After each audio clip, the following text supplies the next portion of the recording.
we're going to talk about both SSAT and ISEE because a lot of families have to make a choice there, or possibly do both. So that's what we're set for tonight. So yeah, to kind of recap, my name is Matt Kiesner. I'm the training manager here. I'm also kind of the expert on these middle school tests. Actually, currently putting together the Opera's guide to these tests. So we definitely have this. It has been a focus of mine quite a bit lately. So let's get into it. So we're going to talk about the SSAT and ISEE and how they are for in this upcoming school year, and kind of going over the pieces for each test. And then understanding how the schools use these tests, kind of building a testing timeline, and going over some study plan and some strategies on there. So I guess the first big question would be, does my student need to take SSAT or ISEE? And to do the comparison between ACT, SAT for college, that one is where students can make that choice, right? It's a they can choose which one is better.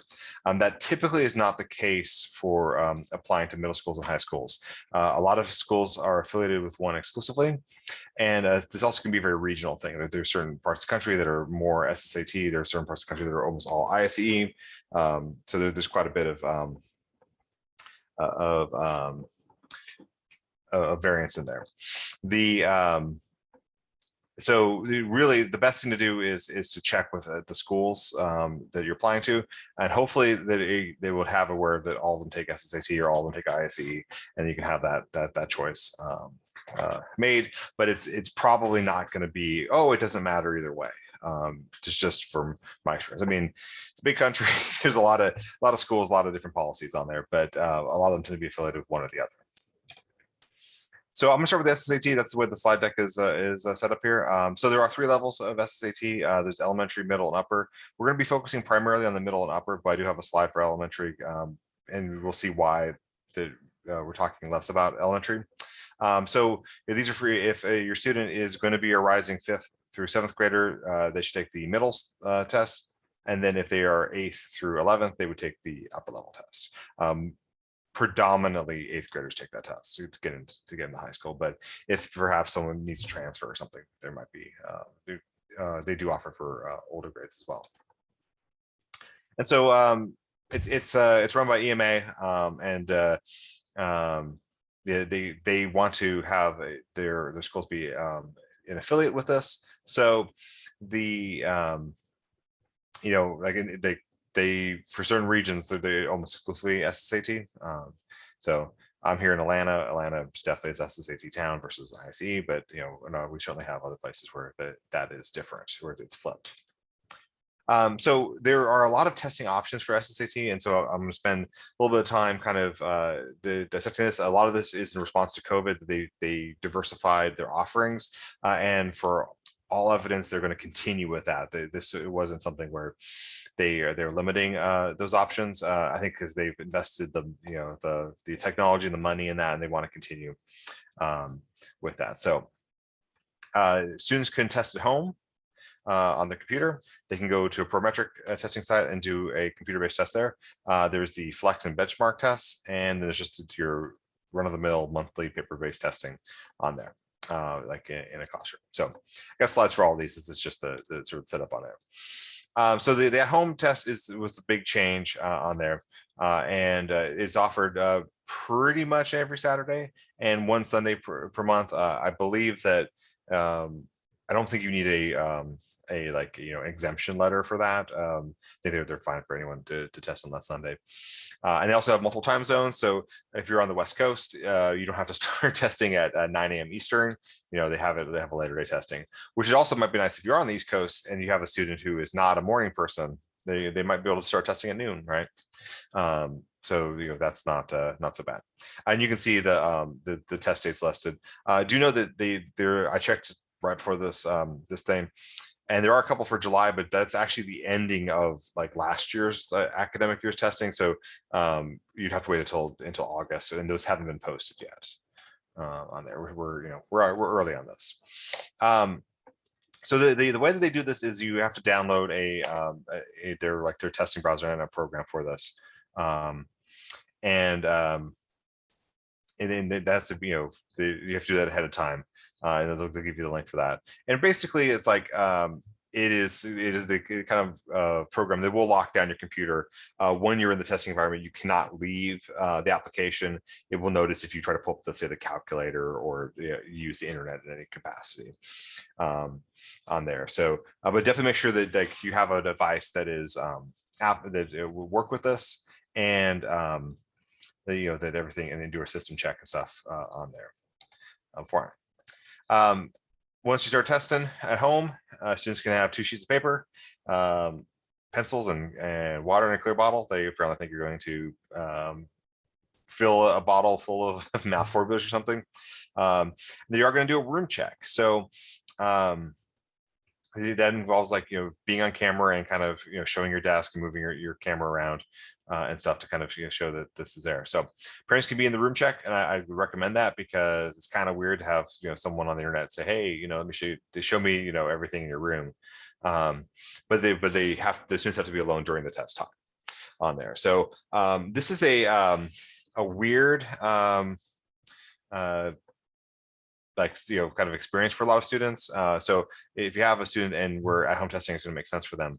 I would definitely want to make sure that they kind of talk them through this process, and and kind of learn about this, because it's kind of strange to have a faceless proctor give you commands about what you got to do. So there's definitely a lot of testing security on this. So I've had quite a few students I've worked with to take the at-home test at this point. And so you have to be on camera the whole time, and your microphone has to be on at all time. And they do use eye tracking software. So I did have a student who got flagged for, she was looking up, and she was looking up at the ceiling, thinking, right? And they actually flagged her and said, hey, that's a testing violation, keep your eyes. And so it was just a warning. It didn't stop her test. But there's definitely a lot of things. And I've heard them having to put blankets over bookshelves and all kinds of stuff on there. And they are recording this so that, in case there's any sort of discrepancy on there. But from my understanding is that you can look ahead, you can look straight down at the paper, and that's about it.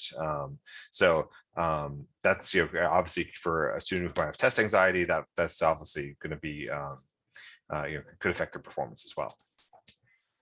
So the structure is the same at the digital test and the at-home test. It's not adaptive. It doesn't have extra sections or anything.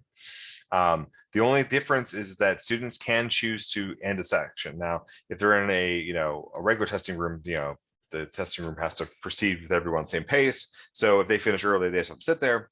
But a student can say, I'm done with this section, and then move on.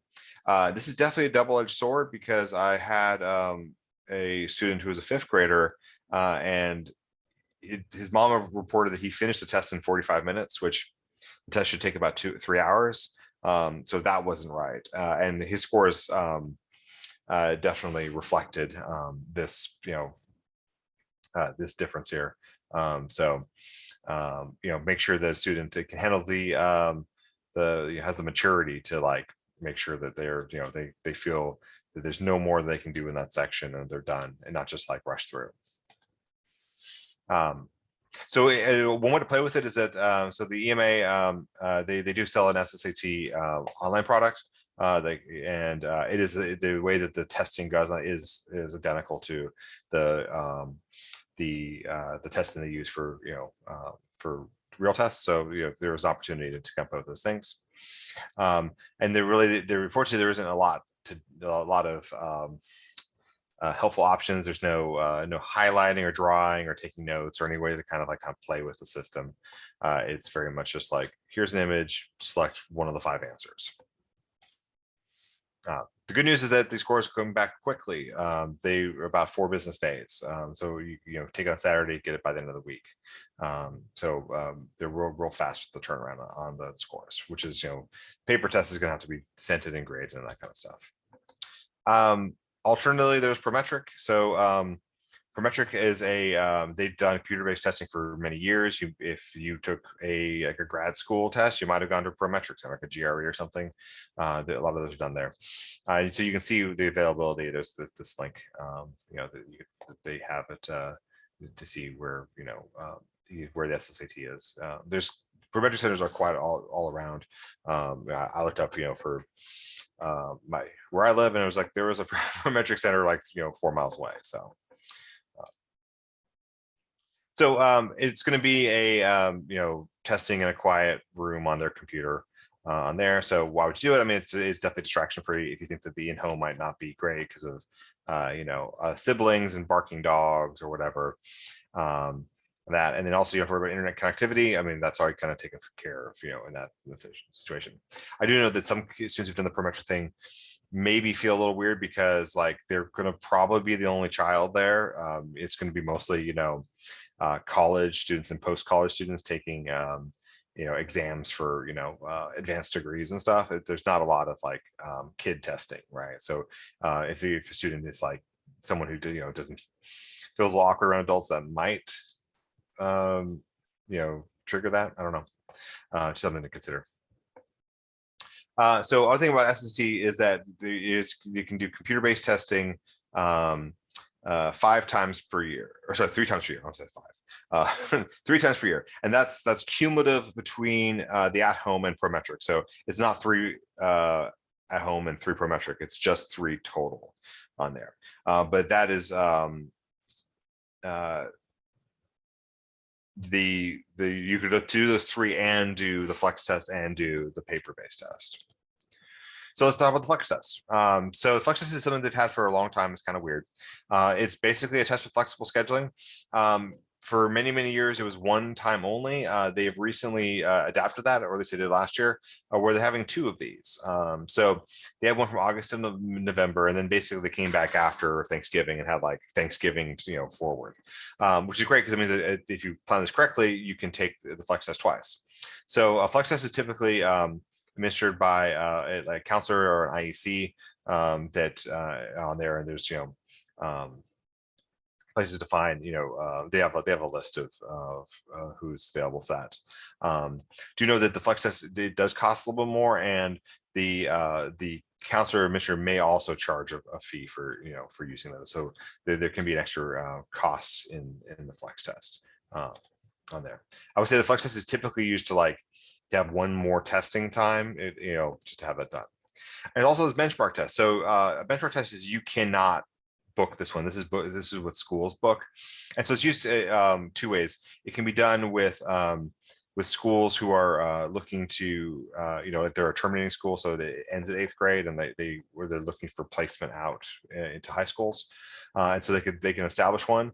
And then also I found out that some K through 12 schools can also do it as to basically to look at their current students and then compare them to incoming students, right? So that also, if you're wondering why if a student at a K through 12 school is taking it, that could be the answer on there.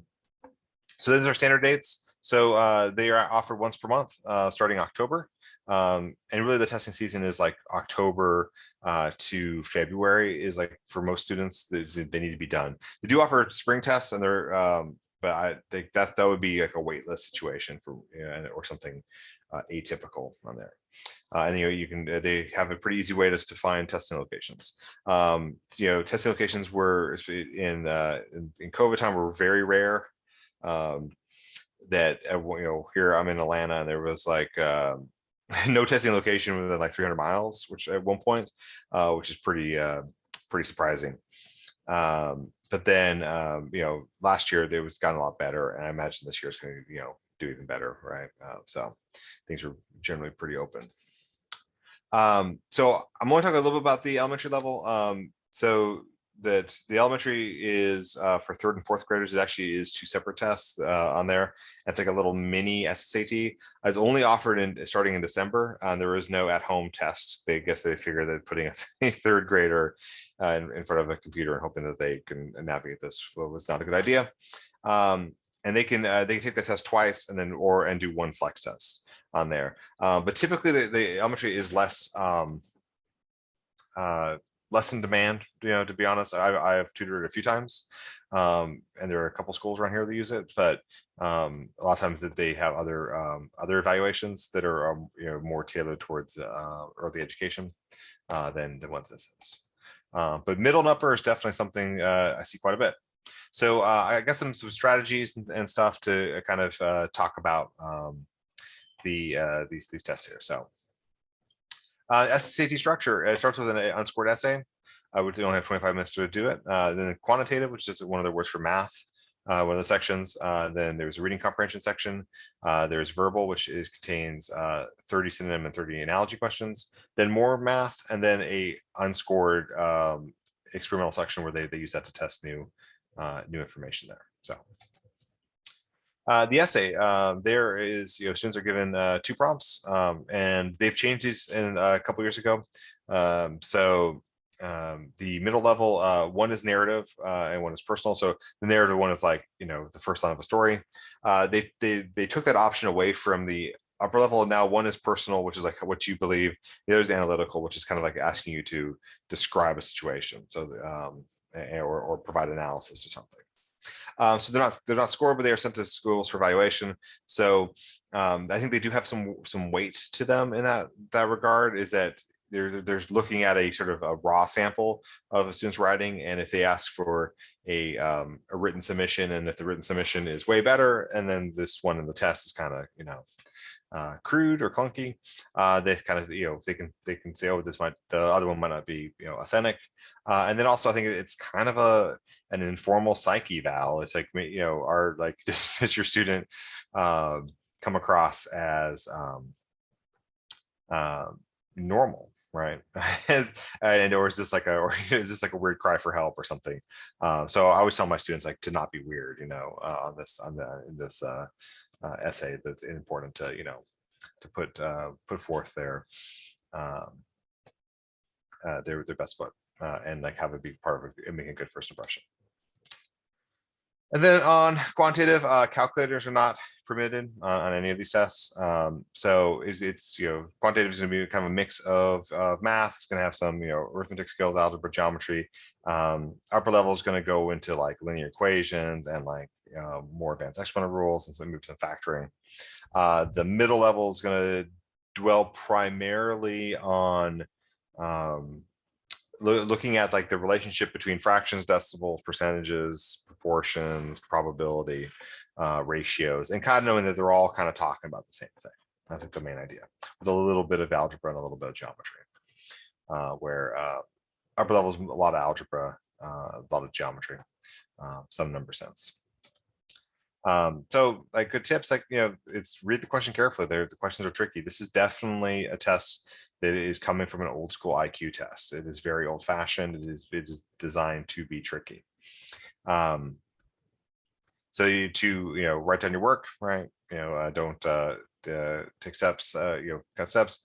And if you're doing at home or at Prometric on a computer, you still have those pieces of paper, so write those. And then double check what was asked, because that's going to be an important way. That's the way they're going to create extra difficulty, is by asking questions that are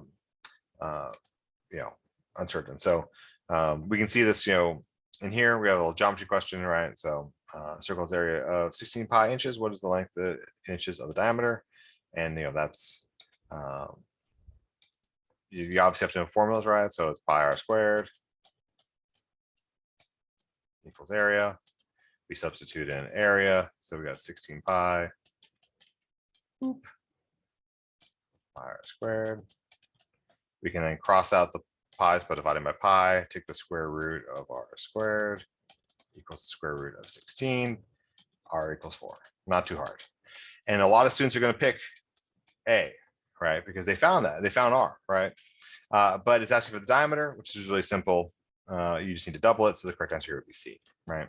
And that's a good example of how they can, double check that you answered the question, because you could do all the math right, but then just find the wrong answer, because the wrong answers are often going to be the answers to related questions using the same data. And another thing you see a lot in here is just weird gross guesstimation. So, this dividing by things, but they're actually what's closest. And, these are not, super accurate answers, right? So the best way to do this would be to just round, right? And just say that it's 60,000 divided by 2,000. And then you can cross out zeros because that's the thing. And then it's just 60 divided by 2. Well, then that would be 30. Right. So when I work with students and I see that they're doing this division like the hard way, I always feel like kind of sorry for them, like that they want to do it like correct, and that's just not like how this test is really designed. It's not there to make you it's not to do things grueling. They're really testing like, are you clever? Can you see the easy way to solve stuff? So. All right, talk a little bit about the reading section. So like, there's usually about 7 to 8 passages. I mean, they're never more than 8, maybe 6. It all depends on the testing form. And about 5 to 6 questions per passage. There can be a little bit of variance there amongst tests. And so it's a mix of passages. It's all like narratives, expository, persuasive. It can be some pretty old passages. They definitely like pulling from things, from Victorian and stuff. Not like the most advanced reading difficulty from that era, but definitely, things that you might see some stuff from, Dickens' children's works or something like that. And there may be a poem. Not every test form has it, but often one does. And then like testing on inference and tone on there. So those are some tricky questions. But what we would recommend for kind of everything is like, we have to read carefully and actively. If you have paper, I would recommend writing stuff down. Unfortunately, there's not an analog for that digitally. Sorry, I'm laughing at my own dumb joke. But like writing a summary to try and like understand your best way, and so you can do the summarizing if even if you're on a computer.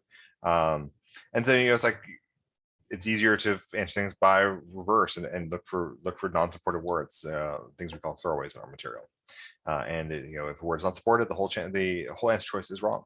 And just know that there's going to be lots of words about tone and figurative, and also they test on figurative language. So knowing what personification means, or onomatopoeia, that kind of stuff. Then the word section is the verbal. There's 30 questions of synonyms and 30 questions of analogies, and they are ranged from easy to difficult. On there, the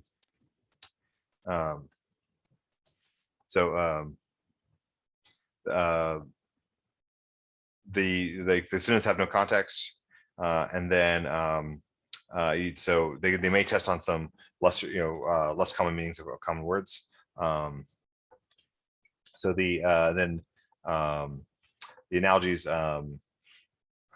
do relationship between words. So this is where like the key is to build a sentence. I can show you an example. So the one on the left is a synonym. And so you have the word objective, and objective has multiple meanings, and so but if you look at these answer choices, these are all adjectives, and so we need the objective as an adjective. And so objective as an adjective means to be to not have to be factual, truthful. So of these answers, neutral would be the best one, right? To be objective is to not have a preference between something. So this words have multiple meanings. And then concerned is a frantic is a going forth where that these are not synonyms. Frantic is more than concerned, right? It's stronger. So we need to find one where the second word is stronger than the first, but they are kind of related, right? Is balmy stronger than frigid? No. Is perturbed stronger than furious? No, I think furious is stronger. Is elated stronger than content? Yes. Is perplexed stronger than sad? No relationship. Is reserved stronger than ecstatic? No. So it has to be C. You get those ideas. All right, and then there was experimental section. It's gonna be a mix of all the questions. That's just is what it is. So, the students have to take it. It's not too long. To understand the scoring of this, the scoring is kind of weird. The middle and the upper have two different setups on here. The middle is a little like they scored a little bit lower compared to the upper.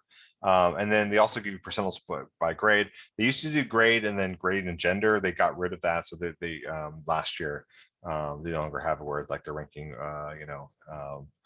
boys and girls separately or something. So, which I always thought that was weird anyway. So I'm kind of glad to see that gone. The so the one thing we're looking at the scaled scores is that like if you see 800, you start getting into an SAT mentality for high school students. But like the SAT is 200, 800. So like a 550 on the SSAT and 550 on the SAT, like they're quite different scores, right? Where the SAT is like, that's like an average middle score for a section on the SAT. Where SSAT, that would be very low. And so understanding those things are different on there, because it can kind of mess with my head the first time I saw it, and I realized they might, obviously on the scale. Other word stuff. SSAT has a guessing penalty, so it's basically the only test left that has a guessing penalty that I can honestly think of. SC subject tests had them, but they're gone, and AP tests don't do them anymore, and the SAT regular doesn't do them. So I think this is it. So the it's better to omit if and then to guess wildly on this.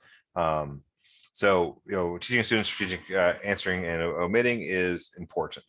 Are you able to get rid of some answers, right? And if you're able to get rid of some answers, then it becomes more of a more likelihood on there. These are I've definitely, a lot of times with my first session with a student, I'll say, I'll look at their like a mock test. I'm like, you need to answer fewer questions, because you're just kind of either running out of time or hitting struggles in math. Math goes easy to hard, and this is not doing the best for you. For the scoring, really, the percentiles would matter. Like that's kind of what schools are using. And I want to say this like really straightforward, is that there no school that I know of is going to say, yes, if you get this percentile, you'll get in. And this can be surprising and then frustrating for parents, especially when you have a student who is a straight A student, does really well and is maybe in an honors program. It's important to recognize the SSAT is not a reflection of what they taught in school. It is an old school IQ test, and it's its own thing, and it tests that you're good at IQ tests, right? Which doesn't have a lot of value anymore, right? Most of that's been put to bed. This is still a thing, and so I think that a thing that I see every year is a family is like, my kid's great at school, does great on everything, and then they take like the November test and they get their scores back and they freak out because they thought they would just be just a little a simple thing, and that's when I get pulled into the conversation. So the good news is here it's June, so for you that are attending here, that you're being proactive about this. And I think that taking a easier pace on this and like acknowledging that you're probably going to have to spend some time on this for many students. There are a few students I see that are just like natural test takers and just get this kind of this logic. I will say that there are students who, with a little bit of help, they can make the leap there, for some, but it's not necessarily not so easy, to be someone who's been in the trenches for quite a long time now.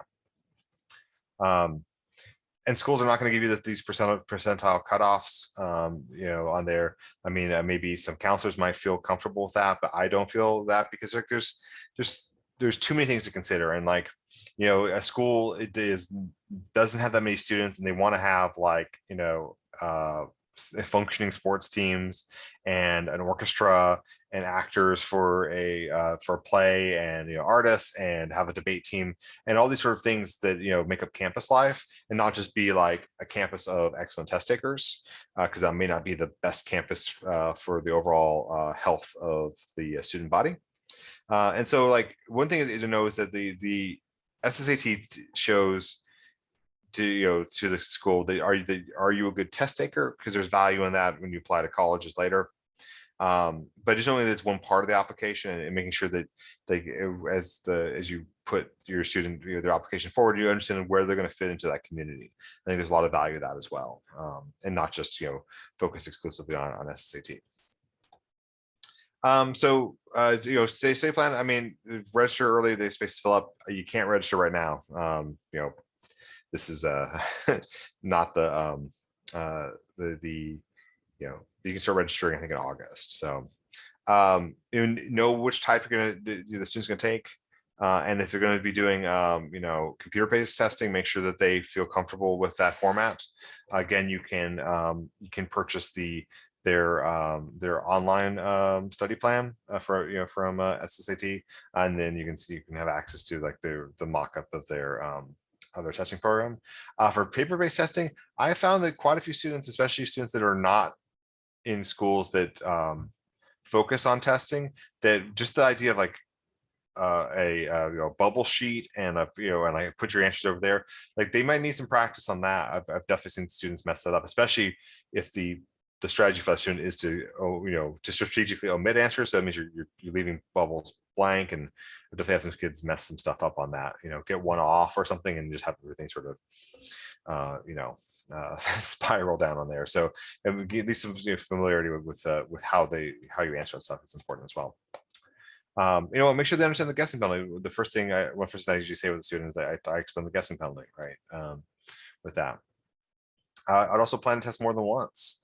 This can be a high anxiety test for a lot of students, and it might be the first opportunity really to like where their performance in this aspect is going to like really affect their life, right? And they may have a lot of anxiety about that. So to make sure that you like don't put it all on one test date and plan for multiple test dates, I think that's going to be a lot of people are going to feel a lot better on that.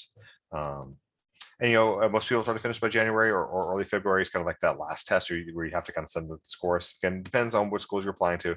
I cannot speak to all markets everywhere, right? And so slowly steady is the best approach. And okay, we're having this conversation in June, which is a great time to start doing this, right?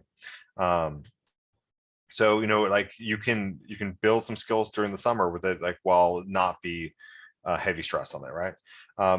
Help make vocabulary a thing, right? There's some great resources for that. One site that a lot of my students really like, let's put on here, it's freerice.com. It's a charity site that gives away food to a World Food Bank when you get answers right. So kids like it. They're oh, I'm studying and helping someone. And they have like endless synonyms in there, right? So things don't have to be, it's okay to gamify this kind of stuff, right? Extremely encouraging reading, right? Especially some older stuff on there, but even magazine articles and stuff. There's a lot of value in that.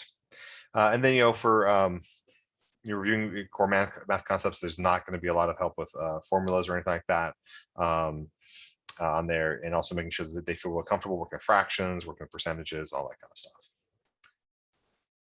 All right. I'm just going to speak really briefly on this character skill snapshot. It's just another thing that they add. I get questions about it. So they have this thing where they try to measure the 7 character traits that you can see there. This is something that the SSAT gives you for free when you purchase the test date. You also can take it. And so this is like, it takes a half an hour and students can do it whenever on the computer. No, you can't really cheat on it. It's not that kind of thing. I don't know of any schools that require it, but who knows, and they said they rank it in these categories in 3 categories: from emerging, developing, and demonstrating being the best of there. And so there's just these kind of assessments: forced choice and situational judgment. There's not really a right or wrong answer. It's just to give it helps the yourself to get better insight to with the student's personality. So the forced choice is where you basically they give 3 things: one you say you agree with, and one you say that you don't agree with, and then one you just kind of keep neutral. there's nothing here that's gonna be like the I don't know, the sociopath answer or something. I think it's all, there's just the like, are you someone who's going to be, are you a leader, or or are you someone that supports, that kind of stuff. And then the other one is like about situational judgment, and this I think there is kind of a wrong answer, but it's pretty obvious. And so like, something's wrong with the test. How should you answer this from the least appropriate to the most appropriate? I think answer choice A, yelling, is not the right answer. It would definitely be my not appropriate. But I think that there's the rest of them. There's not like the second worst, maybe, right? That they're all different ways of how you approach an issue. Anyway, that's just the thing. So let's move on to the ISE. I know there was some interest in that earlier. So the ISE, it has 3 levels, the 3 main levels: lower, middle, and upper. The big difference between SSAT, and I'll apologize, I'm going to use this comparison because we already talked about it, is that 5th grade in SSAT would be middle, but it would still be lower in ISE. All right, but otherwise they're pretty identical. All right, so the ISE uses it for schools that are affiliated with the ERB. So they one is EMA, one's ERB, and so like schools have to pay to be affiliated with it, and so you don't see that a lot of schools that are do one, or you don't see a lot of schools that do both. Not 100%, but I think if they're doing both, they're paying for, like, they're kind of double dipping on their thing. So ISE also has like some of the similar options. So there's the ISE at home, which is similar to the SSAT at home, and there's also a prometric test, and there's still paper-based testing. So I'm gonna focus primarily on the differences. So they use this ProProctor setup. It seems like it's a little more rigorous than the SSAT one there. You can download your thing, same difference. So here you get 2 sheets of paper, 2 pencils, and 2 tissues. You don't get water on the SSAT, but if you have a runny nose, you're good to go. And they're going to do it. They say it's going to do a 360-degree room check. They're also a little more stringent on the room check. And I've heard them asking to put a mirror in front of your camera to make sure you don't have a bunch of Post-it notes around the screen of your computer, to like have geometry formulas. And they you have to check empty pockets, and like if long sleeves, check the sleeves, and then like show glasses.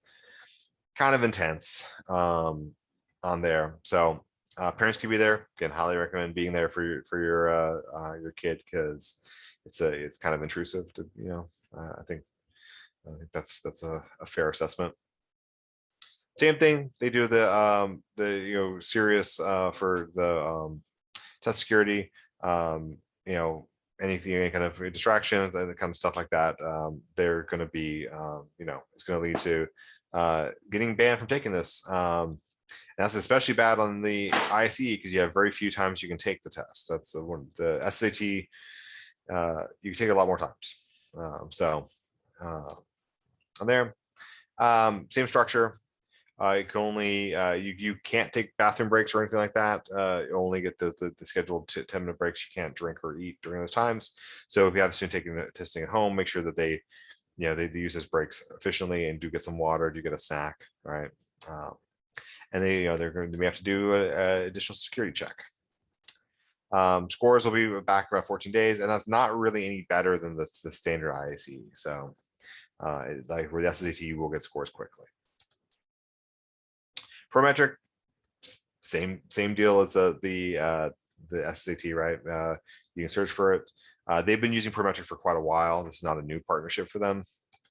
And so, all the good, all the bad, it's exactly the same on there. It's quiet, it'll be distraction free. The internet's going to work.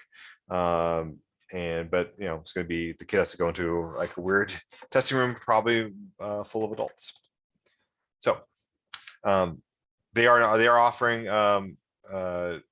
peer-based testing at ISE affiliated schools. What's important is that ISE does not have nationwide testing dates. There's no schedule. So you, like, if you want to do a paper-based test, like really make sure that you know what date is offered, because from what I've seen, the opportunities are few and far between on there. Now, admittedly, I live in a region that is not ISE centric. So, and there, I'm sure there are places where, I think, Houston is a good example. Like it's all ISE. So, depending where you are, how the availability can, kind of can be, several times a month, or maybe only once every 2 months, right? So definitely do search, and do plan ahead on that. All right, and so we're going to go over some strategies on the ISE. So there's a lot of parallels between the two tests and some differences. So it starts off with the verbal on there, which is a mix of synonyms and sentence completions. They don't use analogies. There's quantitative, again, that's math. There's reading comprehension, that makes sense. Mathematic achievement, which is a little bit different. It's basically testing how advanced is your math, and then this test ends with an essay on there. I didn't include the lower level. The lower level is the same thing, but like shorter sections on there. So again, don't see a lot of lower level interest on there. So synonyms are, you've got 20 multiple choice questions. Sentence completions, this is where there's a blank, you have to answer it. This is the SAT before the 2015 change, where they got rid of the sentence completions, but they're still here on the ISEE. So same thing, got your question disparity, and then here, tie with notorious blank, and then colon. Here's wait till last minute to start assignments. Obviously, that would be procrastinator. The verbal is not that tough on the ISE. I think the SSAT has a lot wider range of words, where the verbal stuff, I mean, it's just I think it's a lot easier personally on there. So the quantitative math, so it's going to have the 20 of multiple choice questions, just a wide range of math, as you would see. Then there's these quantitative reasoning questions, which they're kind of a weird thing. They were on the SAT, back in the 90s, but been gone a long time. So, and again, no calculators permitted. I don't know of a middle school test that allows a calculator in this sort of, whether it's this or the SHSAT or the HSPT, all the other ones, and none of them use the calculator. So they might, ask you that you be clever. And so you have this like weird notation. This is just function notation. You substitute the 4 where the A's go, then, then it's just algebra, right? We just would be whatever, 2 and then 4 squared plus 6 times 4. Look at the time we have, I don't want to sit here and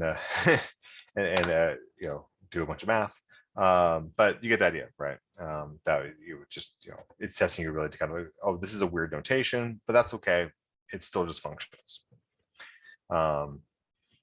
They ask a lot about stuff about data. All right, so this one, there's a set, and there they say after removing the error, what is the range of the data? So you have to do a thing and then know what range means, which is you take the largest number and subtract it from subtract the smallest number from the largest number, right? So you would just get rid of the 56, and then it's 24 minus 5, so it's 19. So here's the weird ones, the quantitative reasoning. So they always have the same 4 answers. So it's always there's columns, right? There's a column A and a column B, and so the first choice is column A is greater, choice B, column B is greater. Then they might be equal, or you cannot determine the relationship between them. Any variable can be all real numbers, so it could be positives, negatives, fractions, 0. So like there's a lot of variance in what variables can be. So here's 2 of these kind of questions, right? And so like column A, you got x squared, and column B is x cubed. And I think a lot of students would gravitate towards, it's column B because it's x cubed. But if x is negative, then say we put a -2, column A is 4 and column B is -8, right? So that if it's positive, B is larger, and if it's negative, A is larger. So it would be the D answer, which is like it cannot be determined. And then they can test on some geometry, right? So you have a regular hexagon, and that just means that all sides are the same length. So this would be like a 9 times 6. Then you have to perimeter of a isosceles triangle with base of 12 and congruent sides are twice as long. So that'd be 24, 24, 12, and you add those up. So, like using some geometry to build some arithmetic, right, on there, and doing some translation. The reading is pretty easy on the ISEE, I think. 6 passages, 6 questions. So they are almost always expository. They're just telling you stuff about the world. And they're written in contemporary style. Like they feel like the kind of stuff you'd find in a textbook. There might be a narrative passage, which is kind of rare. They like questions about structure and purpose of passage. Like the first question is oftentimes what's the main idea of the passage, pretty consistently. Again, read carefully. Find the that's word words. They are going to test a fair amount of vocabulary on there, like what a word means in context. Always use the context, because it's never, it was the foolish thing would be like, I know what that word means, and then just pick an answer, because it might be like a figurative use of something. And they do throw in some not accept questions, but like the reading I think is very straightforward. It's a lot easier than the SSAT reading. The math is harder on the ISEE. I think I see the difficulties more in the math, especially with those weird quantitative relationships. But the reading is more difficult on the SSAT. And verbal. Yeah, so then the math achievement. So this is like they're going to push a student well past their grade level. So I think I did some analytics on it, but like I thought it was difficult topics for any grade, like any of the lower, middle, and upper, but it becomes more obvious on the upper, where you're asking 8th grade students about trigonometry or matrices, some logarithms and stuff. Like, so there's like things that like we're pushing into algebra 2 or pre-calculus concepts. They're not like as bad as you would see on the ACT, but I think that's still for an 8th grader. Like they are definitely trying to see, how far someone has extended beyond, like how advanced they are, right? So they might do some some algebra trickery like this thing, which is based on the difference of squares. The really short answer is that the x plus y times x minus y is this expression. That's what the difference of squares is. So really, you could just you could substitute in x plus y times x minus y for this expression, and then you just substitute in 10. And so really, if you know what you're doing, you don't have to solve for x or y, but you can figure out that if this is 10, then this is 4. Sorry, that's my it's late. Fast explanation of things. Essay is also not scored. Same thing to send to schools. That it is a open-ended question.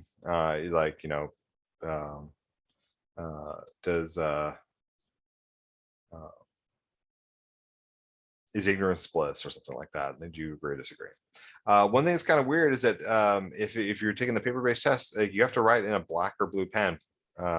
So you can't erase, or so that's definitely something where you're making sure students prepare for that on there, because you obviously can cross stuff out, but you have to really think strategically about what you place down, and you only have 30 minutes to do that.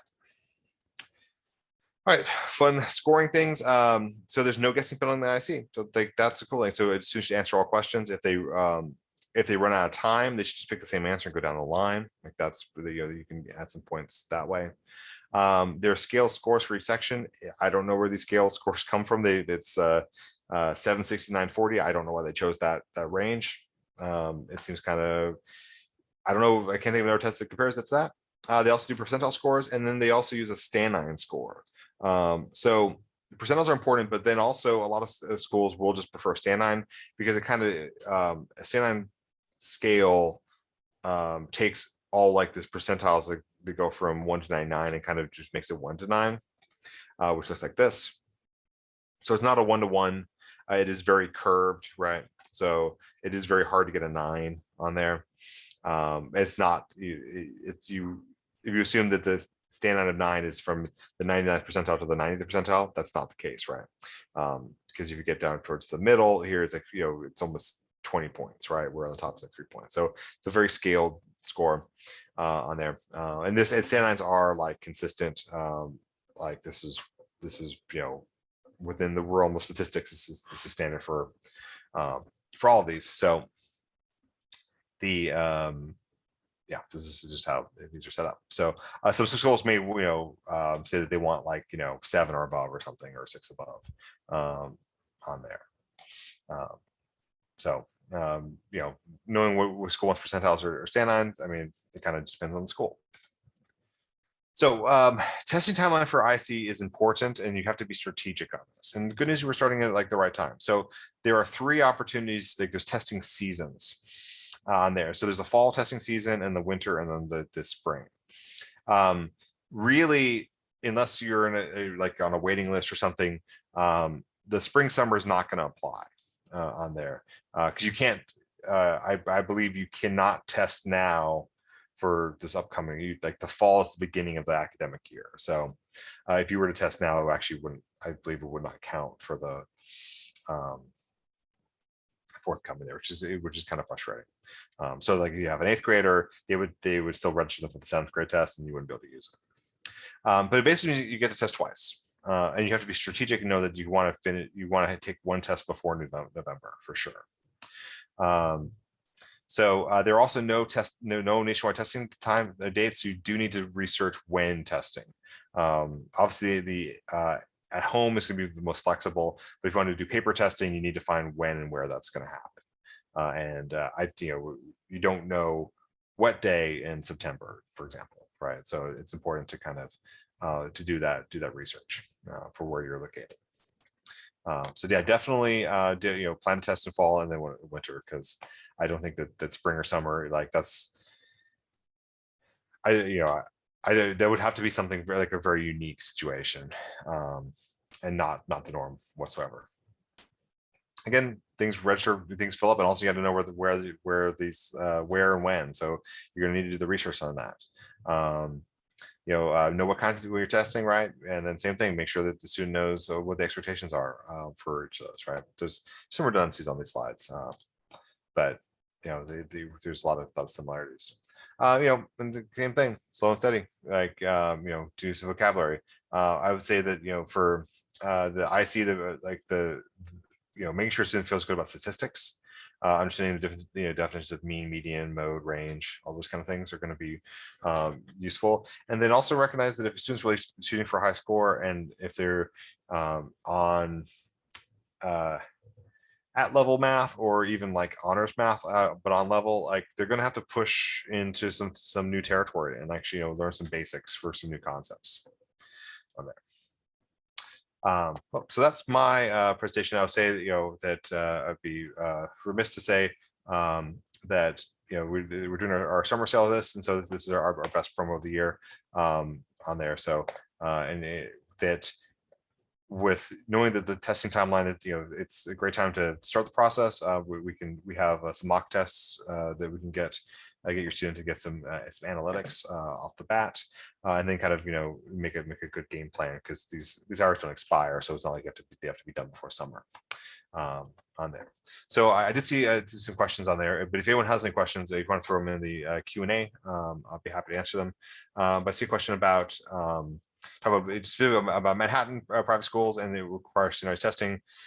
Pandemic, yeah. So a lot of schools went optional with this, and the honest answer is that that we don't know. And I think for some markets, a certain school making a choice is going to kind of have a domino effect.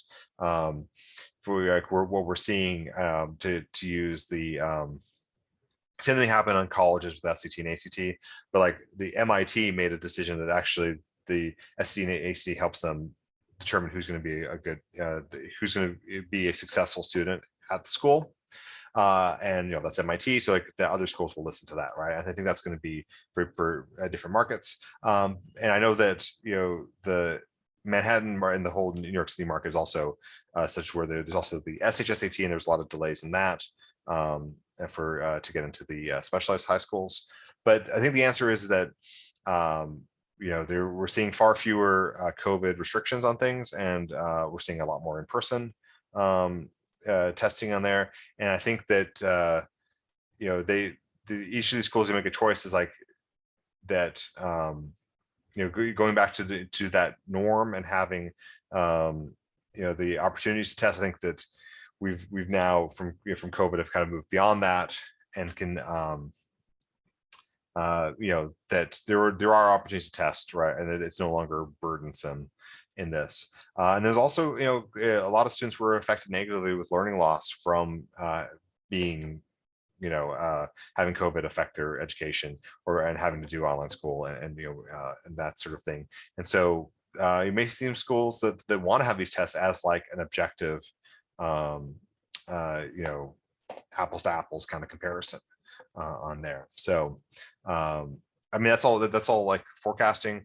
But obviously for this, if you're applying into the market, is like just testing, checking with schools and looking what they're saying on there. I'm not the mind reader of like what schools are going to do. Also recognize that there is a big difference between test optional and test blind. So a test optional means that if you do not have the test scores, they will still consider your application. But if you do have test scores and they are good, those can help, right? Where test blind means they do not use the test. And if you send the test, they just ignore that scores. So my guess is that saying they're not requiring, it means that they still might expect, right? They're not going to say, well, this is your application is incomplete, but to then assume that, oh, we don't need these scores, like it's optional, so we don't have to have these scores. Could have as we're seeing a lot with college admissions, is that schools are still the test optional schools are still picking the students to have strong scores first, but they're just not excluding those who don't have scores, right? So it's not necessarily an advantage in there. So I don't think that that a lot of private schools are going to go test blind, because they are if they had an affiliation with SSAT, they have a partnership with them, right? So they say that then that doesn't matter. So hopefully that helps and can apply. I'm sure there's folks here in different spots. So so unless I see another question here, at the top of the hour here, got all done. So hope that was helpful, and reach out if you have any other questions about the SSAT or ISEE. It was a pleasure hanging out with you tonight. Have a good one.